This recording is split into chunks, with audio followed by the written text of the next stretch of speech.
and welcome to Tom Myers versus the rest of the world. A lot's happened this week. It turns out that despite Donald Trump's lawyer's brief stating otherwise, there is a company that was willing to put up the full $464+ million bond for his appeal in the New York fraud case. They've made that public, and now New York Attorney General Letitia James may investigate to see if Trump can be penalized further. It might be difficult if only the state of New York had any evidence of a pattern of Trump lying about his finances to get more favorable loans. Trump clarified his position on abortion earlier this week. He said he's in favor of letting the states decide their laws for themselves. That's quite a change from one of his previous positions, which was what most Americans have done: forget about and disregard his daughter, Tiffany.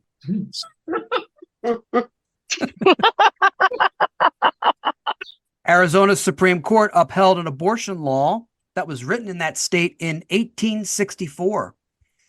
It says a lot about today's modern Republican Party that they're trying to relate to people by championing a law that was written while Black people were still considered property.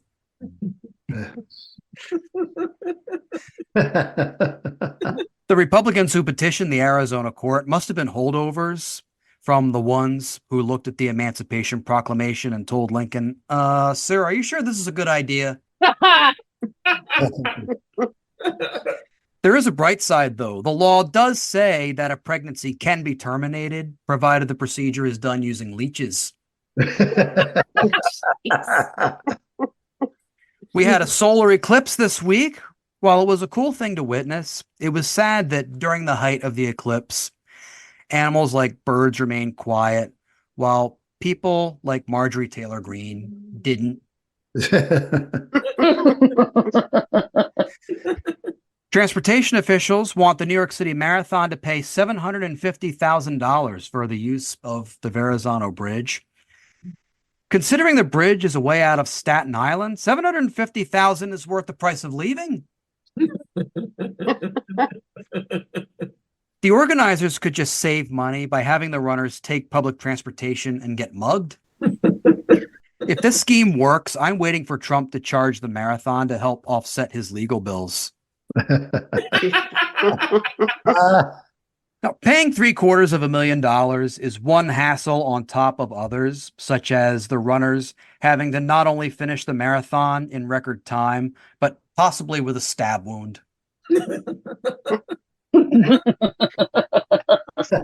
make matters worse, running a marathon is bad enough when, in the final moments, you have to pass Central Park and deal with barkers handing you flyers for a comedy show.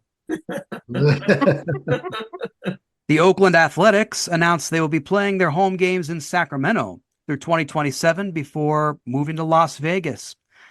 People in Oakland were stunned when they learned they had a baseball team. That one was just for Jeff. And speaking of Jeff, on with the show. Please join me in welcoming Jeff Hysen, Polite Kitty, and Valerie Paschall. Hey, Tom. Hello. Hey, Tom. So what's everyone been up to this week? Well, Tom, I just want to make sure that you and everybody listening saw the new Biden ad that came out yesterday called Willow's Box. It was perfectly timed to Trump's playing politics with women's lives by saying, I'll just leave it to the states. So I'm not going to get involved, which nobody believes. Nobody believes. And you know that as soon as, if God forbid he gets elected and the Republicans control the Senate, and they retain control of the House, they pass a national abortion ban, you know he's going to sign. He's not going to say, well, I made a campaign promise that I was going to leave it to the states.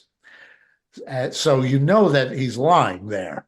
But listen to and watch Willow's Box, the very powerful ad. I think we're going to be seeing and hearing a lot about abortion and Trump's statements in the coming months. I can't wait until if Trump gets reelected. That's the only hope I could see of our numbers going off as I'm broadcasting this from whatever island I'm seeking refuge, which just happens to be It just happens to be the island where John Fugelsang has taken up residence, basically. So it would be good for the podcast and good for you. You sound like one of the billionaires that showed up at his fundraiser yesterday. They don't care about anything else. It's just, including, by the way, one of the billionaires that showed up was the owner of my favorite football team, Woody Johnson, owner of the New York Jets. So he was and he spoke for Trump on Fox News. So are you saying that it would be good for you? It would be good for business. You've known me for how long, Jeff? And you really have to ask me this question. If I was a billionaire, you think I'd be doing this shit? I actually think you might, just to piss people off. Yeah. Point taken. You're right, Polite. I stand corrected. I'm willing to admit I'm willing to take the L on this one. This week is part 2 of our analysis of the media's coverage of President Joe Biden. On the previous episode, we focused on the media's culpability in portraying Biden as the exact opposite from reality.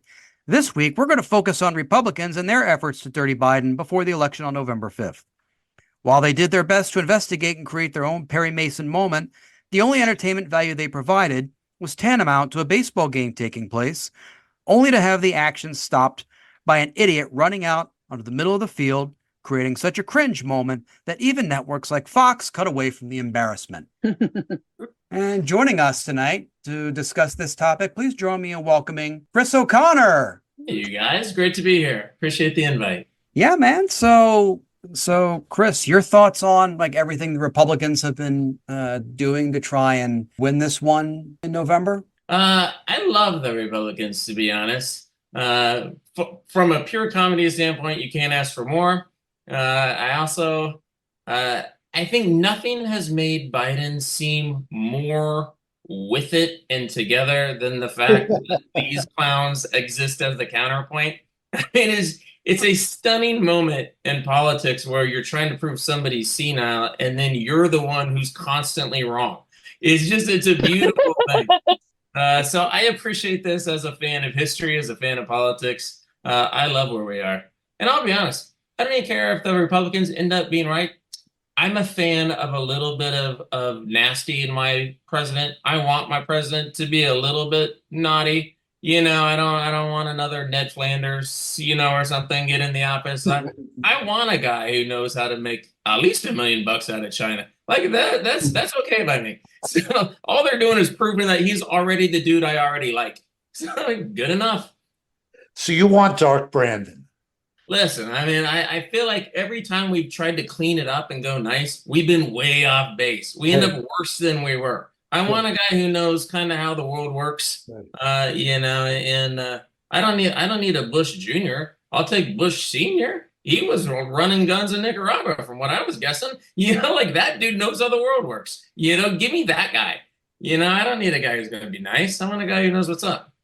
I mean, Bush Sr. was, I think he's more stable now than the current. Oh my God. Don't you look back and go, oh my God, this is at least semi-bearable compared to the clown show that's happening now.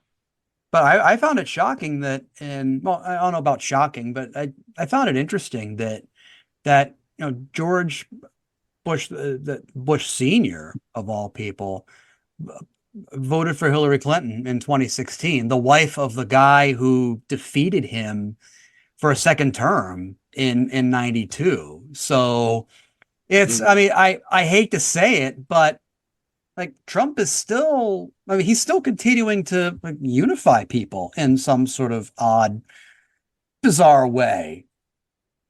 In the way that there's always going to be people that are contrary to common sense, right? I come from that land. I come from the Midwest, and I grow up with these people. I know these people. I know them well.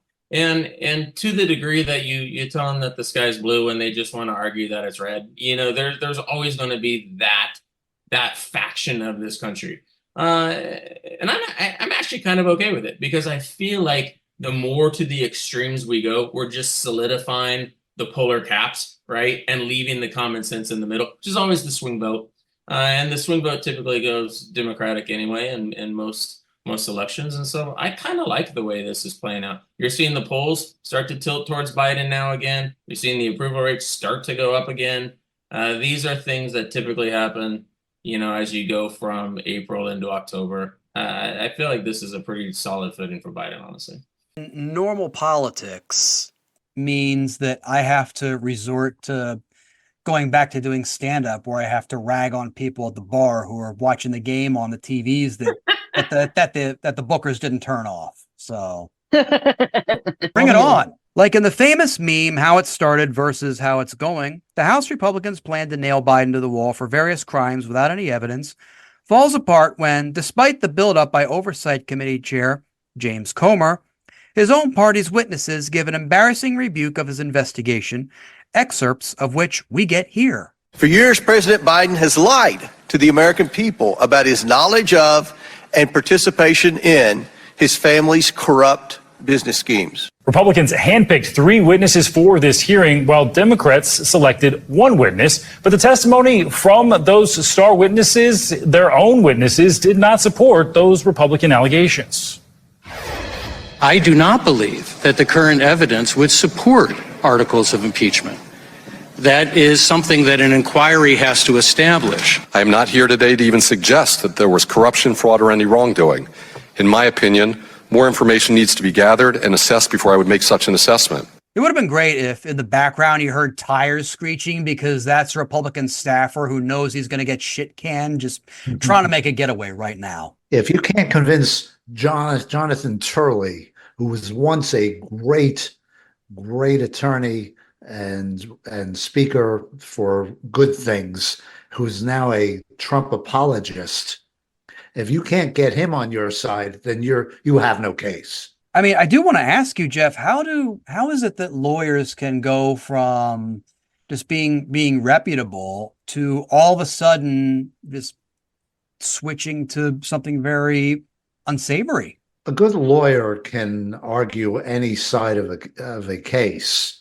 Yeah. And an attorney who has no principles will do it for money. So that could be his job. Sometimes you represent plaintiffs, sometimes you represent defendants. You can go from being a public defender to being a prosecutor. Something went on with Turley because he, over the past 20 years, did a complete 360. Yeah, because this isn't just like someone representing someone accused of a crime versus someone prosecuting that person. This is a full on let's turn our heads and enable fascism. Well, he didn't think that the articles of impeachment against then President Trump were sufficient. So there was no way he was going to find this, which had no evidence, to be sufficient. And it's like they didn't talk to their witnesses. It's like they just called them up. You got a few minutes? That is how I booked this podcast, to be fair. So that's. I mean, Jeff, doesn't a portion of this come down to, have we adequately defined constitutionally high crimes and misdemeanors? It seems like we went for, 200 years not impeaching anybody with the exception of Andrew Johnson, to now we impeach everybody because we don't like the sandwich they ordered at lunch. And it just feels like it's becoming a lot, right? It feels like we need to maybe step back and put some law and order around this, literally, and say, can we get some definitions going here and have a standard to which we can all agree with? Because we're just impeaching willy-nilly now. It does seem like for a party that likes to bang on about participation trophies, that they sure are asking for equality in the strangest places. It's like, well, he got an impeachment, so now we get to impeach. I would argue this is a bipartisan problem, and I would agree. I think I am tired of this impeachment business all the way around universally. I'm sick of it, and I feel like anytime somebody doesn't get what they want, they now throw the other person on the bus, and it's just, this is when it devolves into children being children, or these moments. And I just feel like we need to step back a little bit. But Joe, I'd love to know from a legal standpoint what you think about it. No, you're right, because it's so vague that they have the impeachment, they by one vote of Secretary Mayorkas. and they can't even bring it to the Senate because they know that the Dems are going to get rid of it. So the Republicans think it's better to have it hanging out there, Right. rather than have it be dismissed faster than you can pick up your order at Taco Bell. I mean, my hope is that enough younger people make it into Congress and impeachment becomes like Facebook. It's like, oh, I don't want to do that. My dad is just on cool. impeachment. Not to be outdone by their own witnesses, House Republicans like Nancy Mace are ready to come to the forefront of acting fucking stupid for the sole purpose of appeasing Trump and his supporters in this facepalm-worthy one-way exchange with Hunter Biden. It does not matter who you are, where you come from, or who your father is, or your last name. Yes, I'm looking at you, Hunter Biden, as I'm speaking to you. You are not above the law at all. The facts in this case are crystal clear. This committee used and issued a lawful subpoena to Hunter Biden, a critical witness in this committee's investigation into Biden family corruption. Hunter Biden and his lawyers did not claim privilege of any kind because clearly he has none. They didn't contest the legitimacy of our reasons for issuing the subpoena, no reasons, because they clearly are legitimate. And yet he refused to comply. Trump's family members, Don Trump Jr., he did not defy a congressional subpoena. He showed up multiple times for multiple depositions for several hours. In doing so, Hunter Biden broke the law. He did so deliberately. You did so flagrantly. You showed up on the Hill, on the Senate side, the day of that congressional subpoena to defy it and spit in the face of this committee. That's what you did. The question the American people are asking us is, what is Hunter Biden so afraid of? Why can't you show up for a congressional deposition? You're here for a political stunt. This is just a PR stunt to you. This is just a game that you are playing with the American people. You're playing with the truth. Hunter Biden wasn't afraid to sell access to Joe Biden to the highest bidder when he was in elected office. He wasn't afraid to trade on the Biden brand, peddle influence, and share those ill-gotten gains with members of his family, including Joe Biden. He wasn't afraid to compromise the integrity of the presidency and vice presidency by involving Joe Biden in shady business deals with our foreign adversaries. But Hunter Biden, you were too afraid to show up for a deposition. And you still can't today. You still can't show up for a deposition today, she says to a guy who is in the room. And also, you can't show up, you're here. Like, if you could boil people like Nancy Mace down to a single sentence, that would be it. He was in the room. And Trump Jr. showed up for several hours. What else was he doing? Signing fraudulent documents in New York, apparently. She Getting divorced. Oh my God, I would just hate to see her Hinge profile. I like hiking and pushing my date off the cliff. I mean, she just seems horrible. She's everybody who gave me detention or asked me for an overdue library book. She's just a strident human being. She's unpleasant. Even if she had a shred of sense to what she's saying, the way she's saying it, I can't handle it. But no, I mean, it heightens the absurdity. He's in the room. She's talking to him about like he's not in the room. Like, where are you? I don't know. It is a crazy world. I know. Even Hunter looked genuinely confused. He's like, I don't understand what's happening.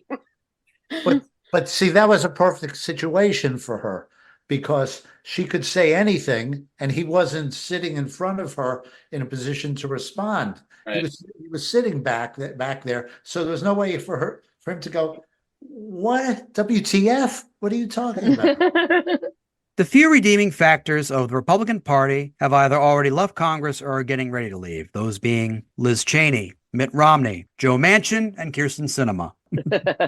Now we can add now former Colorado Congressman Ken Buck to the list. In a sign showing how doomed the Republican Party is, one of the Republicans now vying for his seat in November is Lauren Boebert.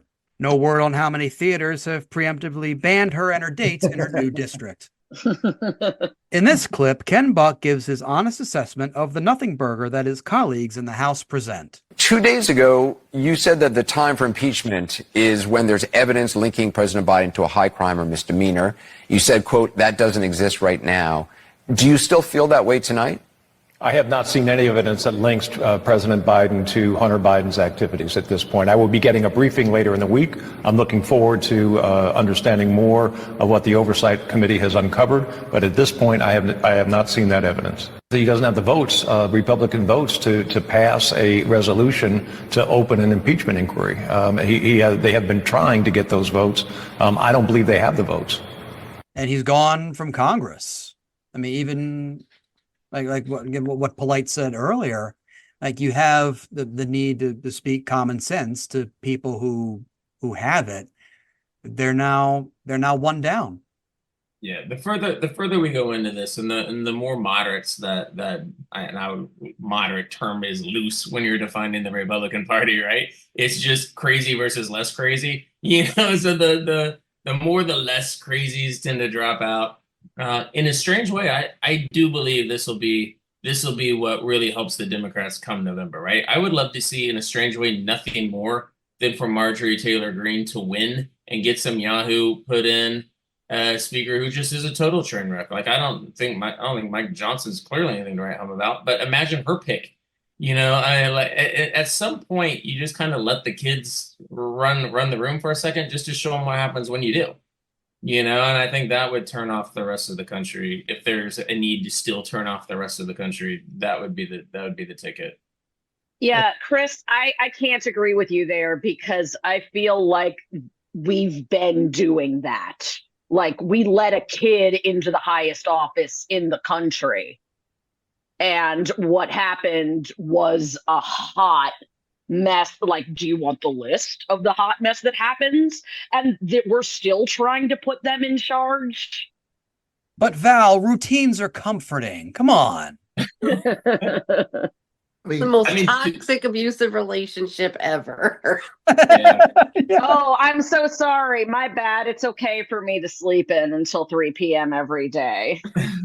We all know the objective in the Biden impeachment inquiry is to make Trump look good.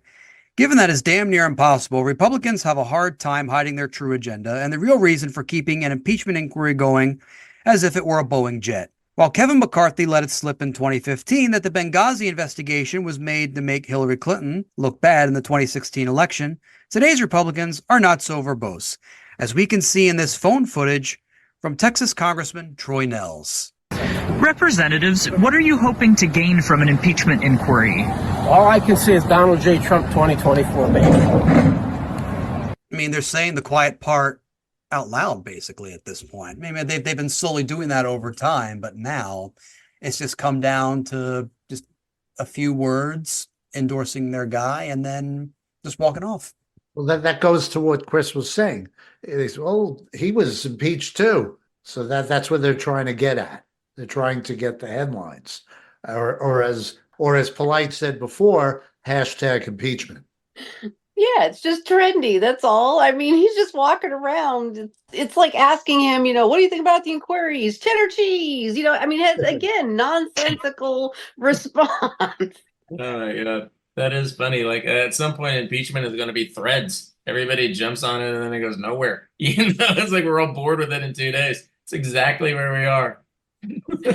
If you think the entire right-wing media sphere can keep the ginned up Biden is crooked narrative going, then you would thankfully be wrong. In this clip, Fox host Jesse Waters is taken to task when someone close calls in to respond to his commentary. We have a very special guest on the line, a Democrat, my mom. Mom? Hello, Hello there, Mom. How have you enjoyed the show so far? I have enjoyed the show. I want to say congratulations, honey bun. We are so proud of you and your accomplishments, and you've worked so hard. Now let's aim to have you keep your job. And to that end, I do have some suggestions. Okay. Do not tumble into any conspiracy rabbit holes. We do not want to lose you, and we want no lawsuits. Okay. In keeping, I have a list here. In keeping with the Hippocratic Oath, do no harm. We need you to be kind and respectful. You yourself mentioned that humble is a stretch, so I get that. Use your voice responsibly to promote conversation that maintains a narrative thread. There really has been enough Biden bashing, and the laptop is old. Perhaps you could suggest that your people take less interest, for example, in other people's bodies, and talk about that. What do you want to bet she's in a home now? Wow. I think he gets the latter day of the whoever's left feeling like they're still in a frat at 45. Like that's his audience. You know, he just looks like a Sigma Chi guy who, you know, was hazing somebody the wrong way. Deserves to get beat up at recess. He's that kid. And then between being called like honey bun, chastising him and saying, "Oh no, I've got a list." Like I could just visualize his balls shrinking slowly and slowly until they just retreat behind his kidneys. Maybe they'll pop out during spring break 2 years from now. But aside from that, that's their permanent residence. I think she was just having the moment of, okay, this talk didn't work in high school. It didn't work in college. Let's try public embarrassment. Yep. There's a junior producer somewhere who just got fired over that segment for sure. For sure. It'll be so cute to have your mom on. No, it will not. It'll be so cute to have your mom come to your comedy show. Mom, you're embarrassing me in front of my audience. Right. All the old people watching me. I guess Bobart can say that to her grandkids, right? I'm an embarrassment on TV.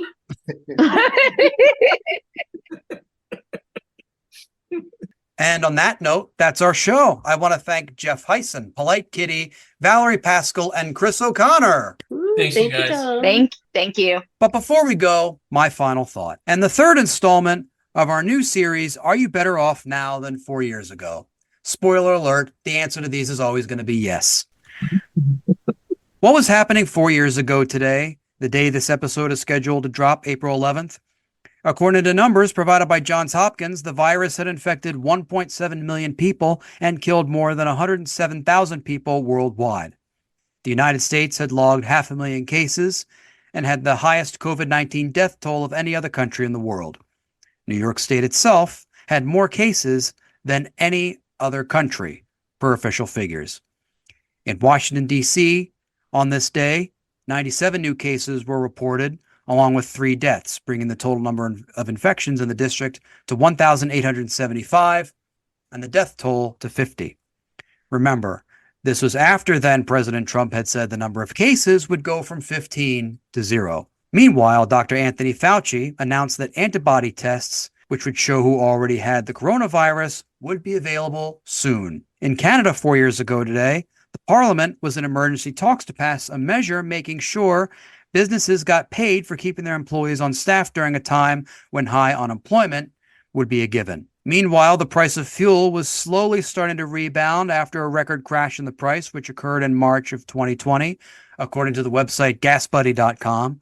Remember, at the time, less fuel was being consumed because nobody was going anywhere because we were just going under lockdown for a contagious and severe respiratory virus. In short, are we better off today than we were 4 years ago? In case you need to be reminded, which a lot of people do, then the answer is yes. Good night. This episode was written and hosted by Tom Myers with panelists Jeff Hysen, Polite Kitty, and Valerie Paschall, and guest Chris O'Connor. Theme music composed and arranged by Jeroen van den Hurck. Executive producers Tom Myers, Matt Connarton for ipmNation, and Eddie Carson for Odyssey Radio. Please leave a 5-star rating and a positive review on Apple Podcasts. And don't forget to subscribe to our podcast's Patreon for ad-free episodes, extended episodes, and bonus clips. Thank you for listening, and please visit tommyers.us.